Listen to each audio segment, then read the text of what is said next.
Wisconsin bara 2016tti Donald Trumpin filatan.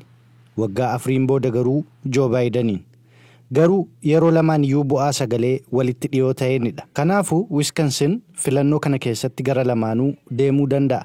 Filattoonni walqixa qoodaman jechuun ni danda'ama yommuu filattoonni yaada uummataan ilaalaman. Warra Riippaabilikaanotaaf kun seenaa qabeessa. Filattoota gurraachota ta'an Dimookiraatotarraa adda kutuuf yaaluu isaaniif. Orlando Owens kaawuntii Milwaukee keessatti nama Afrikaa Ameerikaa isa jalqabaa dura taa'aa warra Riippaabilikaanii ta'edha. Who is supporting your kids' education right now? Yeroo ammaa eenyutu barnoota ijoollee keetii deeggaraa jira? Yeroo ammaa eenyutu biizinasa warra gurraachotaa deeggaraa? Yeroo ammaa kana yaada daangaa nageenya qabu qabaachuu eenyutu deeggaraa? Ofirraa ittisuu akka dandeessuu fi yaada mirga qawwee qabaachuu eenyutu deeggaraa jira? Akka xiinxalli yuunivarsiitii Maarkweet agarsiisutti sagaleewwan Baayidenitti injifate dhibbeentaan 53 bakkoota filattoonni warra gurraachotaa jiran irraa kan dhufedha. Orlando Owens kaawuntii Milwaukee keessatti dura taa'aan paartii warra Riippaabilikaanii akkas jedha. Milwaukee didn't have to turn Republican. Milwaakiin Riippaabilikaanotatti hin deebine. Daballee qabachuu qabna. Kun baay'ee barbaachisaadha. As magaalaa keessattii fi kaawuntiitti dhiibbaa xiqqaa uumuu yoo dandeenye akka kutaa bulchiisaatti ni mo'anna. Kutaa bulchiisaatii fi kan kana fakkaatan biyyattiitti ni mo'anna.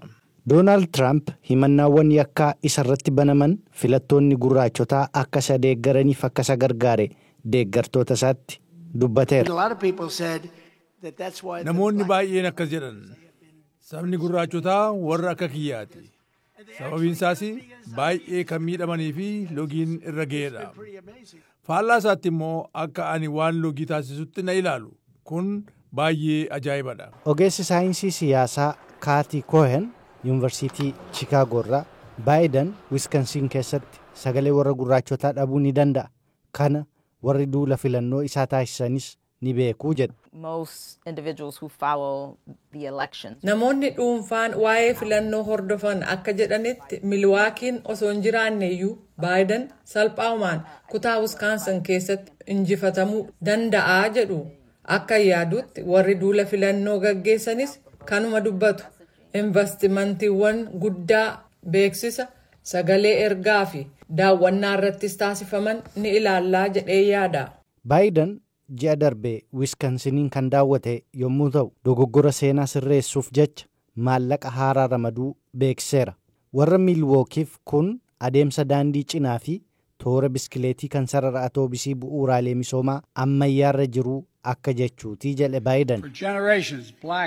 Dimookiraasii fi dinagdeen keenya guutummaan guutuutti dhalataa warra gurraachotaa warra magaalanii fi dhalattoota Ameerikaa warra ganamaa akkasumas hidda dhalattoota Hawaayii kan hirmaachise miti. Kuni fooyya'insa jireenyaa jijjiiruudha. Akkasumas hawaasni seenaa keessatti gurraacha kaabaa fi hawaasni laatiinoo kibbaa carraa hojii mana barumsaa fi bashannana giddugaloota magaalittii keessatti akka salphaatti akka argatan gochuufidha. Wisconsin keessatti hojii rifeensa sirreessuu kan hojjetu Anthony Perkins ammallee murtoo koo itti yaadaan jiraa jala. Ammayyuu osoo hin murteessinan jira. Waan nama kofalchiisu yeroo darbe Tiraampiin waajjiraa baasuuf Baayideniif sagalee koon kenne. Amma immoo irra caalaa gara Tiraampitti waan goru fakkaata. Sababiin isaas wantoonni ni fooyya'u jennee yaanne hinumaayyuu itti hammaatan. Kanaafuu eeyyee yeroo kanatti garamitti akkan goru hin beeku. Akka kanaan dura barsiifatametti Wisconsin kan filattoota warra Dimookiraatotaan beekamtu keessatti amma eenyuun akka filataman beekamuu dhabuun bu'aa filannoo durumaanuu walitti dhiyoo jiru hanga guyyaa filannootti duulli na filadhaa gama lamaaniin iyyuu taasifamu xiyyeeffannoo akka barbaadu isa taasisaa jala. Gabaasni Scott Stearns sagalee Ameerikaaf gabaase.